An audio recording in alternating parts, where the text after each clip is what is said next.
All right, let's jump right in. We're about to get into a story that, yeah, it's thousands of years old, but it feels so incredibly modern and human. It's a story about grief, about what it means to own a piece of land, and about building a legacy. And it all starts with the death of one of history's great matriarchs, Sarah. And it all begins right here, with this simple, incredibly powerful image of loss. After this long, long life together, Abraham has to face the death of his wife. And you have to remember, this isn't just some historical footnote, it's the raw, personal sorrow of a man who has just lost his partner. So let's set the scene for this moment, which the text calls a princess passes. Because Sarah's death, well, it's not just the end of her life. It's the catalyst. It's the event that kicks off everything we're about to talk about. 127. That's how old Sarah was when she died. She was living in Hebron at the time, which was actually Abraham's first home in Canaan. And that's where her incredible life came to an end. Now think about this for a second, because this is a really big deal. In a book just packed with stories of patriarchs and kings, the fact that the Bible specifically records Sarah's age, her death, and her burial, that tells you everything you need to know about her status. She was truly a revered matriarch, a princess to her people. But Abraham's grief, as deep as it is, immediately slams into a very real, very urgent problem. Here he is, this powerful, respected leader, but at this crucial moment, he's landless. He is literally a stranger in a strange land, trying to deal with his sorrow. You can just feel the weight in those words, can't you? This is Abraham, a man of immense wealth and status, and he's approaching the local leaders, the sons of Heth, not as some big shot, but with total humility. He's vulnerable, and he's asking for something so basic yet so essential, just a place to bury his wife. And this really is the core conflict of the whole story. What do you do in that situation? Abraham isn't just looking for any old spot to dig a grave. No, he's trying to establish something permanent, to find a piece of this world that will belong to his family forever, a place where Sarah's tomb will be safe. So what happens next isn't some shady backroom deal. It's a formal, public negotiation, and it's carried out with a ton of cultural respect on both sides.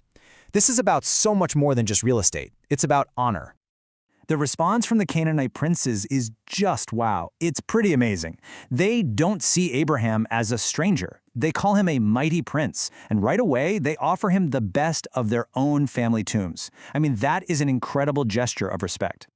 But Abraham, he has a plan. He's thinking long-term. He doesn't want to just borrow a tomb. He wants to own one. So he very graciously turns down their generous offer and asks for a very specific piece of land, this cave of Machpelah at the end of a field.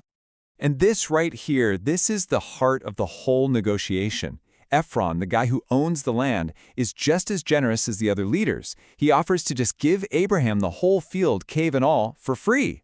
But Abraham absolutely insists on paying full price. See, it wasn't about haggling for a deal. It was about legitimacy. A gift could be taken back, maybe disputed later, but a purchase is a permanent, legally binding contract.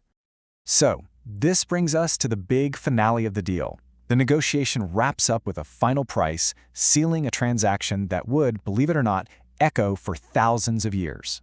400 shekels of silver. And just so you know, this was not a small amount of money. It was a substantial sum, a serious price for a serious piece of land. And Abraham paid it on the spot.